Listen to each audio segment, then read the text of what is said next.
Assalamualaikum warahmatullahi wabarakatuh.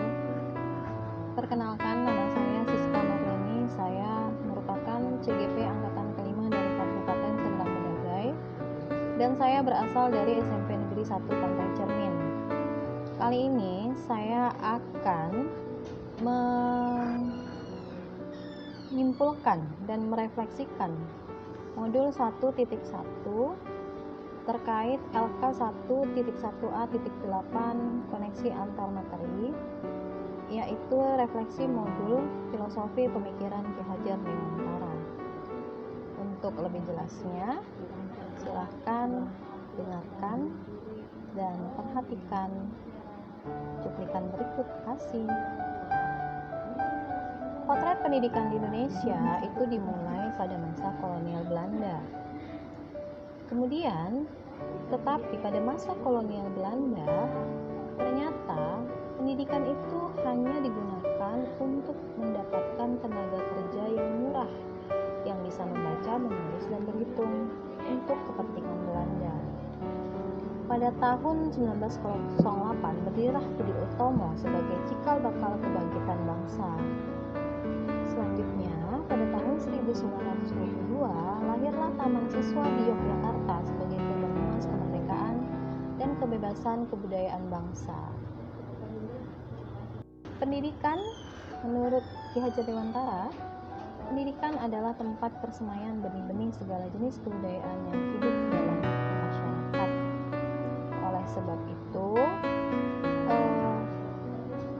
pendidikan diterapkan dengan menggunakan sistem pamong dan among. Jadi apapun yang kita lakukan itu tujuannya hanya untuk murid. Jadi Ki Hajar Dewantara mengistilahkan menghamba kepada murid atau berhamba kepada murid. Tugas guru adalah menjaga, menyayangi, dan mengarahkan murid agar mencapai keselamatan dan kebahagiaan yang setinggi-tingginya, baik sebagai manusia maupun sebagai masyarakat. Taman Siswa sendiri mempunyai slogan salam dan bahagia, yang artinya murid itu harus sehat raganya dan bahagia batinnya agar nantinya murid tersebut menjadi manusia yang merdeka bagi dirinya dan bagi orang lain.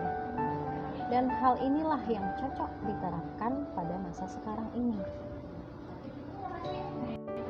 Pendidikan menciptakan ruang bagi murid untuk bertumbuh secara utuh agar mampu memuliakan dirinya dan orang lain atau merdeka batin, dan menjadi mandiri atau merdeka lahir. Ki Hajar Dewantara mengibaratkan pendidikan layaknya sebuah taman, dan guru atau pendidik itu sebagai seorang petani yang tidak bisa merubah takdir sebuah padi menjadi jagung. Jadi guru atau diibaratkan sebagai petani tadi hanya bisa memperbaiki tanahnya, memberinya pupuk, memelihara tanamannya, dan menghilangkan hamanya. Pendidik membimbing anak untuk mengembangkan kecerdasan, bakat, dan segenap potensi anak didiknya bagi keberhasilan hidupnya di masa yang akan datang, tanpa dapat merubah kodrat yang ada pada dirinya tersebut. Dasar-dasar pendidikan Ki Hajar Dewantara yaitu ada pamong dan among. Kemudian pendidikan disesuaikan dengan kodrat alam dan kodrat zaman. Selanjutnya budi pekerti. Ketiga inti pokok ini itu bisa kita lakukan untuk mencapai yang namanya kemerdekaan belajar. Jadi kondisi awal saya sebelum mempelajari modul 1.1 ini, saya lebih menekankan pada mengejar target kurikulum atau menuntaskan pembelajaran, tidak berdasarkan apa yang ada pada diri anak, tetapi saya hanya ingin untuk mengejar target kurikulum tadi.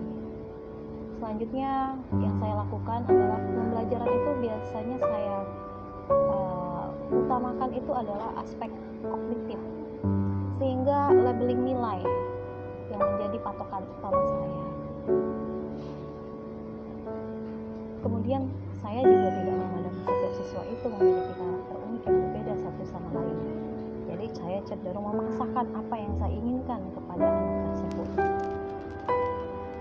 Perubahan pemikiran dan perilaku saya setelah mempelajari modul 1.1 ini,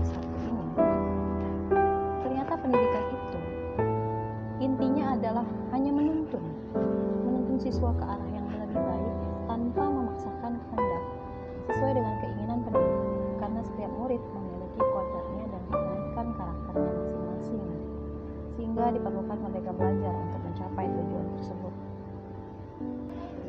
dengan cara lebih memahami dan memperhatikan karakter serta potensi yang dimiliki murid. Selanjutnya memberikan contoh dan teladan yang baik, serta memberikan motivasi dan dorongan kepada murid melalui pembiasaan di sekolah. Salah satunya adalah menekankan dan menanamkan program 7S, yaitu salam, sapa, sopan, santun, semangat, dan seikhlas hati, yang kami contohkan setiap hari di gerbang sekolah ketika pertama sekali menyambut siswa. Selanjutnya adalah mendesain pembelajaran yang menyenangkan dan inovatif sesuai dengan kodrat alam dan zaman. Pembelajaran itu harus menyenangkan agar siswa tidak merasa terbebani dan agar siswa itu bisa belajar tanpa ada merasa dipaksa. Jadi pembelajaran hendaknya dibuat menjadi pembelajaran dalam permainan, atau di dalam belajar itu kita membuat sebuah permainan yang di dalamnya itu mengandung materi yang ingin kita sampaikan.